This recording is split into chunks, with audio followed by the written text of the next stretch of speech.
మీ డబ్బు అసలు మీ కంట్రోల్లోనే ఉందా? ఈ ఒక్క క్వశ్చన్ హానెస్ట్గా ఆన్సర్ చేయండి. మీ బ్యాంక్ అకౌంట్లో ఉన్న డబ్బు అసలు మీదేనా అది? రేపు మార్నింగ్ మీరు యాప్ ఓపెన్ చేసినప్పుడు అకౌంట్ టెంపరీ బ్లాక్డ్ అని వస్తే, మీ తప్పే లేకుండా మీ సేవింగ్స్ అకౌంట్ ఫ్రీజ్ అయితే అప్పుడు అర్థమవుతుంది డబ్బు అంటే ఫ్రీడమ్ కాదు, డబ్బు అంటే పవర్. ఆ పవర్ మీ దగ్గర ఉందా? మనం డబ్బుని పేపర్ లాగా చూసాం, కాయిన్స్ లాగా చూసాం, నెంబర్స్ లాగా కూడా చూసాం.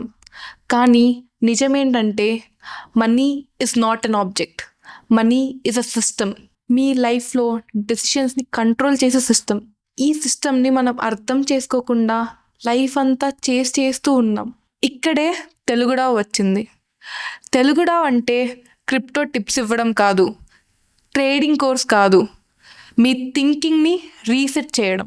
ఎందుకంటే మనకి ఎప్పుడూ ఈ క్వశ్చన్స్ నేర్పలేదు. డబ్బు ఎలా క్రియేట్ అవుతుంది, వాల్యూ ఎలా మూవ్ అవుతుంది, పవర్ ఎందుకు కొన్ని చోట్ల మాత్రమే ఉంటుంది, స్కూల్లో కాదు, కాలేజ్లో కాదు, జాబ్స్లో కూడా కాదు. అందుకే మనం వీక్ 1లో ఫౌండేషన్స్, వీక్ 2లో మనీ రియాలిటీ చూస్తున్నాం. ఫస్ట్ మీ థింకింగ్ క్లియర్ అయితే ఆటోమేటిక్గా అన్నీ అర్థమవుతాయి.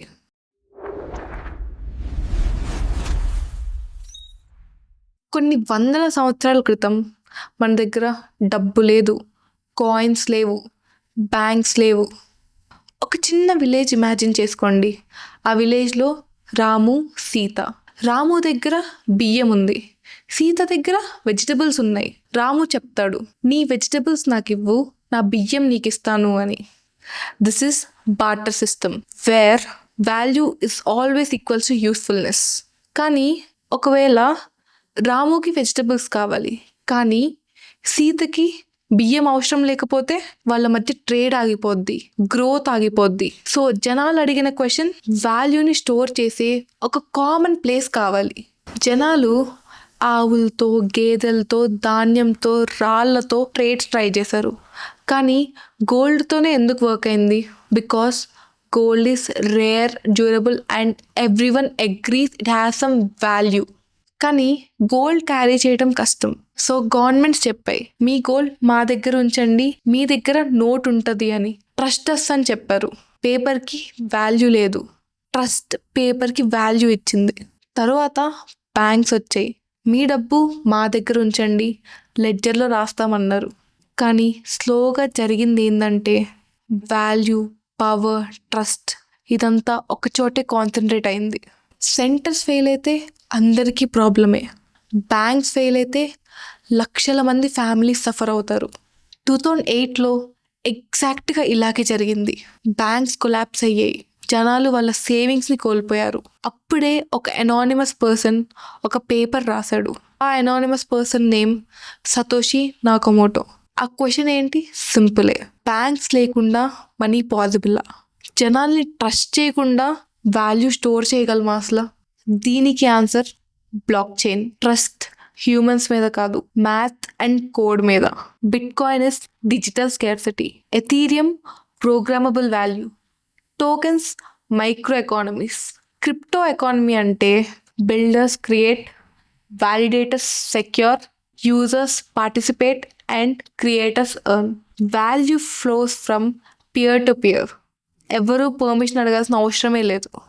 ఇప్పుడు మీ దగ్గర క్రిప్టో ఉంది, వాల్యూ ఉంది, కానీ బై అండ్ సెల్ ఎలా చేస్తారు?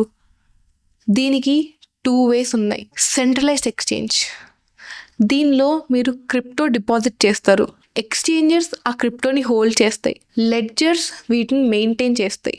దీనికి examples Binance, coin base, WazirX. ఇది చాలా ఈజీ అండ్ చాలా ఫాస్ట్. కానీ కీస్ మీ దగ్గర లేకపోతే అకౌంట్ ఫ్రీజ్ అవ్వడం కానీ, హ్యాక్ అయ్యేది కానీ, ఈ పాసిబిలిటీస్ అనేవి చాలా ఎక్కువ. Same bank system, just crypto wrapper. The second way is decentralised exchange. ఈ డీసెంట్రలైజ్డ్ ఎక్స్చేంజ్లో మీరు వాలెట్స్ కనెక్ట్ చేస్తారు, no custody, no sign ups. Smart contracts అనేవి మీ ట్రేడ్స్ని హ్యాండిల్ చేస్తాయి.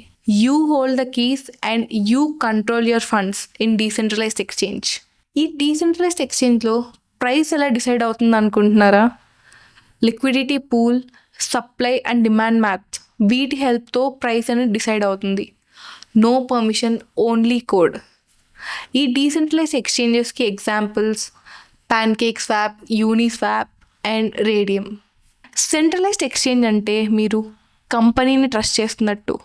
అదే డీసెంట్రలైజ్డ్ ఎక్స్చేంజ్లో you trust the math. Web2 mindset is centralised exchange. అదే Web3 mindset డీసెంట్రలైజ్డ్ ఎక్స్చేంజ్. ఈ వీడియోలో ఒకటి క్లియర్ అయింది. వాల్యూ క్రియేట్ అయితే పవర్ వస్తుంది, కానీ ఈ పవర్ సెంటర్లో ఉంటే డేంజర్, నెట్వర్క్లో ఉంటే ఫ్రీడమ్. టుమారో మనం ఇంకా డీప్గా చూస్తాం.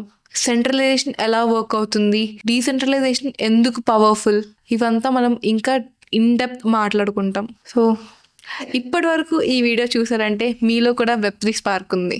మన తెలుగు యూత్కి quality real Web3 content provide చేయడం తెలుగుడా మిషన్. ఎవ్రీడే 5 to 10 minutes వీడియోతో మీ Web3 జర్నీని ఈజీ అండ్ పవర్ఫుల్ చేస్తాం. నచ్చితే లైక్ చేయండి, నేర్చుకుంటే షేర్ చేయండి. ప్రీవియస్ వీడియోస్ ఏమైనా మిస్ అయితే తప్పకుండా చూడండి. దిస్ ఇస్ తెలుగుడా. I'm Yashwitha signing out.